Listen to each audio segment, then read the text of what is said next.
महागणपतिं मनसा स्मरामि महागणपतिं మనసా స్మరామి. TR creations family అందరికీ నా హృదయపూర్వక ధన్యవాదాలు. అలాగే ఆగస్టు మాసానికి సంబంధించి మాస ఫలితాలు ఏ విధంగా ఉండబోతున్నాయనేది చూద్దాం. ఆగస్టు మాసంలో మనం చూసినట్టయితే ముఖ్యంగా ఇక్కడ మనకి మెయిన్ ఈవెంట్స్ ఏమున్నాయంటే 8వ తారీఖు వరలక్ష్మి వ్రతం ఉంది. అలాగే 9వ తారీఖు రాఖీ పౌర్ణమి, ఇక 12 సంకటహర చతుర్థి, 15 స్వాతంత్ర దినోత్సవం అందరికీ తెలిసిందే. ఇక 16 కృష్ణాష్టమి, 21వ తారీఖు మాస శివరాత్రి. ఇవి ముఖ్యంగా ఆగస్టు నెలలో ఉన్న మనకి మేజర్ ఈవెంట్స్. ఇక ఈ మాసం మనం చూసినట్టయితే కనుక మేజర్ ట్రాన్సిటల్ చేంజెస్ మనకి శుక్రుడి యొక్క సంచారం మార్పు మిథునంలోకి మిత్రక్షేత్రంలోకి మారింది. అలాగే ఆయన 22వ తారీఖు వరకు కూడా మిథునంలో ఉంటారు, 22 నుంచి కూడా కర్కాటకంలోకి. తర్వాత రవి భగవానుడు ఆయన కర్కాటకంలో 17వ తారీఖు వరకు ఉంటారు. ఆ తర్వాత మళ్ళీ సింహరాశి స్వక్షేత్రంలోకి రవి భగవానుడు కూడా మారుతున్నారు. సో ఇక ప్లానెట్స్ పొజిషన్ చూస్తే కనుక గురువు గారు మిథున రాశిలో ఆయన సంచారంలో ఉన్నారు. అలాగే శుక్రుడు కూడా మిథున రాశిలో, రవి బుధులు ఇక్కడ కర్కాటక రాశిలో సంచారంలో ఉన్నారు. కేతు సింహరాశిలో, కుజుడు ఇక్కడ కన్యా రాశిలో శత్రుక్షేత్రంలో, శనికి సమసప్తమంలో ఉండడం అనేది చాలా మెయిన్ పాయింట్. ఇక్కడ ఈ నెలకి సంబంధించి కుజుడు అసలు రాశి మారడమే ఇక్కడ డైరెక్ట్ సమసప్తమంలో ఉండటం చాలా వరకు కూడా ఇది ఇంపాక్టబుల్. అలాగే కన్యా రాశిలో కుజుడు ఉండటం, నెక్స్ట్ కుంభంలో రాహువు, మీన రాశిలో శని యొక్క సంచారం జరుగుతుంది. సో ఈ శని కుజుల యొక్క సమసప్తమం, మారిన శుక్రుడి యొక్క పొజిషను, రవి యొక్క పొజిషను, అలాగే కుజుడి యొక్క పొజిషన్, 3 గ్రహాలు మారుతున్నాయి. వీటి ఆధారంగా ఎలా ఉండబోతుంది ఈ ఆగస్టు మాసం అనేది మనం తెలుసుకుందాం. ముఖ్యంగా ఈ రాశి ఫలాలు మనం చూసినట్టయితే కనుక పేరులోనే ఉంది రాశి ఫలాలు. సో రాశికి సంబంధించి అని. సో కాబట్టి చాలామందికి డౌట్ వస్తూ ఉంటుంది, ఇది లగ్నం ప్రకారమా రాశి ప్రకారం అని. రాశి ప్రకారం మనం చెప్పుకుంటూ ఉన్నాం జనరల్గా. కన్యారాశి వారికి సంబంధించి ఆగస్టు మాస ఫలితాలు చూద్దాం. కన్యారాశి వారికి సంబంధించి చూస్తే వీళ్ళకి తృతీయంలో రాహు, లాభంలో రవి, లాభంలో బుధుడు, అలాగే ఈ రాశి వారికి సంబంధించి ముఖ్యంగా లాభంలో శుక్రుడు. ఓకే, మొత్తంగా ఒక 4 గ్రహాల యొక్క సంచారం ఈ రాశి వాళ్ళకి అనుకూలిస్తుంది. మెయిన్గా కన్యారాశి వాళ్ళకి సంబంధించి చూస్తే రాశ్యాధిపతి అయిన బుధుడు ప్రత్యేకంగా వాళ్ళకి అసలు ఫస్ట్ లాభస్థానంలోనే తిరుగుతూ ఉన్నారు ఆయన.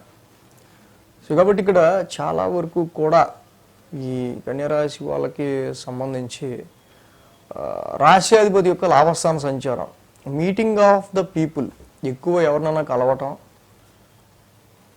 అలాగే ప్రాఫిట్స్ గురించో డిస్కస్ చేయాల్సి రావటం, అలాగే ఇంకా ఏం చేస్తే మనకి ఎక్కువ మోర్ నెగోషియేటివ్గా ఉంటుంది. బిజినెస్ డీలింగ్లో కావచ్చు, ఏదైనా ఒక వస్తువు కొనే విషయంలో కావచ్చు, ఏదైనా సరే మోర్ నెగోషియేటివ్గా ఉంటుంది అనే వాటి మీద మీరు ఎక్కువగా కాన్సన్ట్రేట్ చేయడం అనేది గమనించవచ్చు పోయిన నెల నుంచి ఈ నెల కూడా.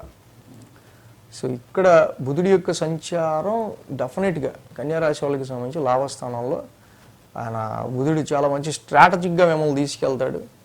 చాలా వరకు ఎక్కడ అడిగేస్తే మనకి లాభదాయకంగా ఉంటుంది, ఇటు వెళ్తే మనకి ప్రాఫిటబుల్గా ఉంటుంది అనే సిచ్యువేషన్స్ని ఆలోచించుకుంటూ మీరు ముందుకు అడిగేసే ఆస్కారాలు ఉంటూ ఉంటాయి. మొదటి 2 వారాలు కూడా రవి యొక్క సంచారం లాభస్థానంలో ఉంది.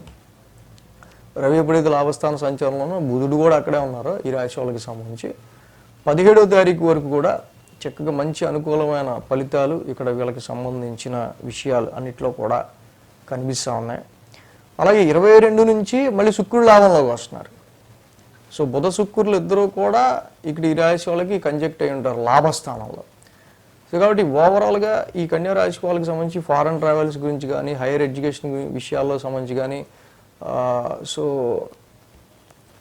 ఫాదర్ రిలేటెడ్గా నాన్నగారి నుంచి ఏదైనా సమ్ బెనిఫిట్స్ మనం అనుకున్నవి కానీ, సో ఇలాగే ఆర్థికపరమైన విషయాల్లో, ధనపరమైన విషయాల్లో, కుటుంబ పరంగా కొంచెం మంచి శుభవార్తలు వినటం కానీ, లేకపోతే కొంత ఫైనాన్షియల్గా కొంచెం పాజిటివ్ రిజల్ట్స్ రావటం కానీ, ఇవన్నీ కూడా మనకి రవి లాభస్థానం నుంచి వచ్చేసిన శుక్రుడు రావటం, ఇలా ఏదో విధంగా ఈ నెలంతా కూడా బుధుడు, రవి, శుక్రుడు వల్ల కొంత గెయిన్ఫుల్గానే సిచ్యువేషన్ వెళ్తూ ఉంటుంది. అయితే మెయిన్ ఏంటంటే 17వ తారీఖు తర్వాత నుంచి 3-4 వారాల్లో, అంటే కంపారిటివ్ 4 వారాల్లో కన్యా రాశి వారికి మొదటి 2 వారాలు బాగుంది. 3-4 వారాల్లో ఏంటి, ఇక్కడ 1000 స్థానంలోకి వస్తున్నాడు రవి. ఆయన సొంత ఇల్లే అది, అక్కడ కేతువుతో కలుస్తున్నాడు.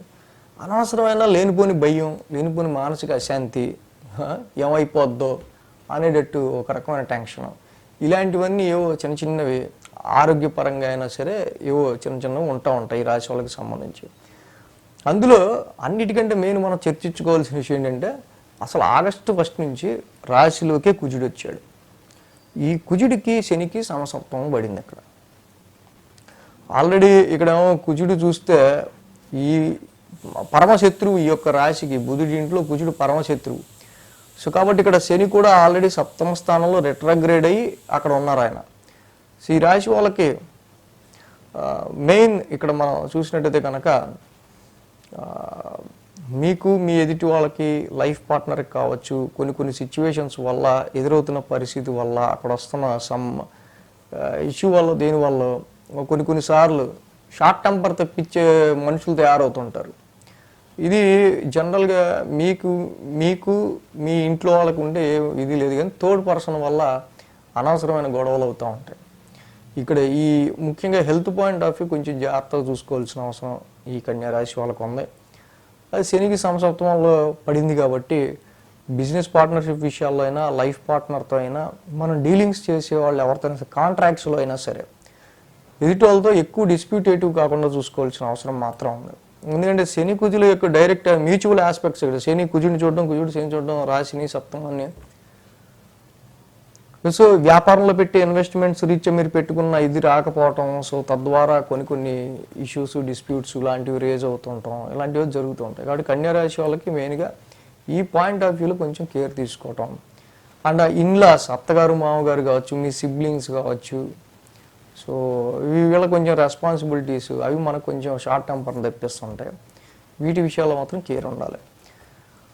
అలాగే ఇక ఈ రాశికి 6వ స్థానంలో రాహు యొక్క సంచారం, ఇది అద్భుతమైన సంచారం జరుగుతుంది. రాహు అయితే 6వ స్థానంలో చక్కగా బాగా యోగిస్తారు కాబట్టి కోర్టు కేసెస్ కావచ్చు, డిస్ప్యూటెడ్స్, కాన్ఫ్లిక్ట్స్ మ్యాటర్స్, దేనిలో అయినా సరే కొంచెం ఫేవరబుల్ రిజల్ట్స్ రావడానికి రాహు మీకు ఇక్కడ బాగా ఉపకరిస్తున్నారు.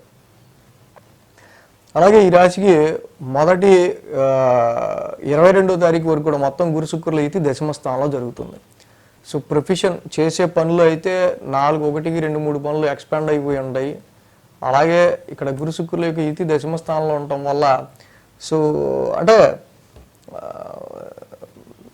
మనకేంటంటే మనం చేసే పనులు మన గ్రేడ్ పెరిగింది అనుకుంటాం.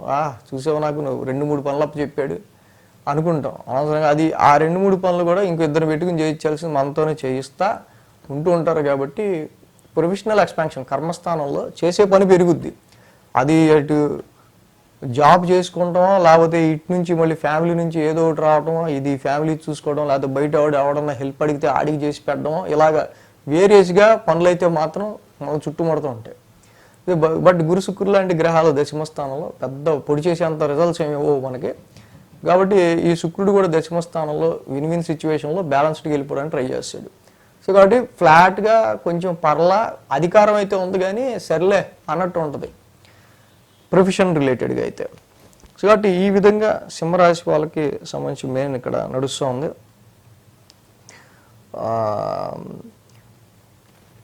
కన్యారాశి వాళ్ళకి సంబంధించి మెయిన్గా కన్యారాశి వాళ్ళకి సంబంధించి ఈ విధంగా నడుస్తుంది. బట్ ధనపరమైన విషయాల్లోనూ కొంచెం ఆర్థికపరమైన విషయాల్లో కొంచెం వీళ్ళకి 22వ తారీఖు తర్వాత నుంచి ధనపరమైన విషయాల్లో కొంచెం ప్రాఫిట్స్కి సంబంధించిన విషయాల్లో ఫైనాన్షియల్గా కొంచెం బెటర్గా ఉంటుంది ఇంకా కన్యారాశి వాళ్ళకి సంబంధించి. సో కాబట్టి ఈ సింహరాశి వాళ్ళకి కన్యారాశి వాళ్ళకి సంబంధించి మనం చూస్తే రవికేతువుల యొక్క 1000 స్థాన సంచారం మనకి ఇక్కడ ఎక్కువ కనిపిస్తుంది. ఇప్పుడు 3-4 వారాల్లో 17వ తారీఖు నుంచి రవికేతువుల యొక్క సంచారం కన్యారాశికి 1000 స్థానంలో జరుగుతుంది. కాబట్టి కేజింపావు గోధుమలు, ఒక రెడ్ క్లాత్ ఆదివారం పూట దానం ఇవ్వటం, కేజింపావు ఉలవలు, రంగురంగుల వస్త్రం మంగళవారం దానం ఇవ్వటం, ఎక్కడైనా సరే ఏ దేవాలయమైనా సరే ఇవ్వడం చాలా మంచిది. రాశిలోనే కుజుడు ఉన్నాడు. మనం కనుక బ్యాలెన్స్ మెయింటైన్ చేయకపోతే అగ్రెసివ్నెస్ ఎక్కువ తీసేసుకుంటే కనుక అది మనకు అనవసరంగా ఎలివేటెడ్గా ఎదుటి వాళ్ళతో ఎక్కువ డిస్ప్యూట్ అవుతుంది. కాబట్టి ధరణీ గర్భ సంపుతం కుజ నవగ్రహ శాంతి మంత్రం చేసుకోవడం, మనసుని ప్రశాంతంగా ఉంచుకోవటం చాలా మంచిది. అలాగే సప్తమంలో శని యొక్క సంచారం ఇటు బిజినెస్ రిలేటెడ్గా చాలా వరకు కూడా వీటితో వర్కౌట్ అవ్వదు అనుకున్నవి ఏవైతే వీక్ రిలేషన్స్ ఉంటాయో ఆ వీక్ రిలేషన్స్ అన్నీ కూడా ఇక్కడ చాలా వరకు కూడా మీరు నచ్చిన వాళ్ళలో ఊరికి దొంగ ప్రేమలు నటిస్తా వీక్ రిలేషన్స్ మెయింటైన్ చేస్తాను. ఏవైనా సరే బిజినెస్ పార్ట్నర్షిప్ అయినా మీ ఫ్రెండ్షిప్లో అయినా ఏదైనా సరే అవి ఈ టైంలో చాలా వరకు కూడా ఇక్కడ ఫేడ్ అవుట్ అయ్యే ఆస్కారాలు మనకి ఎక్కువ కనిపిస్తున్నాయి. సో కాబట్టి ఈ శనికి కూడా చక్కగా నీలాంజన సమాభాసం చదువుకోవడం చాలా మంచిది. సో మరి నిజానికి ఈ రవి బుధ శుక్రుల యొక్క యుతి వల్ల లాభస్థానంలో ప్రాఫిట్ అండ్ గెయిన్స్ ఎప్పుడు రావచ్చు, ఈ కుజుడి వల్ల షార్ట్ టెంపర్డ్ సిచ్యువేషన్స్ ఎప్పుడు రావచ్చు, అలాగే శని యొక్క వక్రం వల్ల క్లోజ్ రిలేషన్స్లో డ్యామేజ్ కానీ లేకపోతే ఈ రకమైన గ్యాప్ కానీ ఎప్పుడు రావచ్చు, ఇవి మనకి మెయిన్గా వీక్లీ ఫాలో అవుతే పర్టికులర్ ఏ డేట్లో అది వస్తుందండి అని మనకి ఇంకా బాగా తెలుస్తుంది. సో వీక్లీ కూడా ఫాలో అయితే చాలా మంచిది. So thanks for watching TR Creations. ధన్యవాదాలు. ఈ వీడియో కనుక మీకు నచ్చినట్లయితే లైక్ చేయండి, షేర్ చేయండి. మరిన్ని అప్డేట్స్ కోసం సబ్స్క్రైబ్ చేయడం మాత్రం మర్చిపోకండి.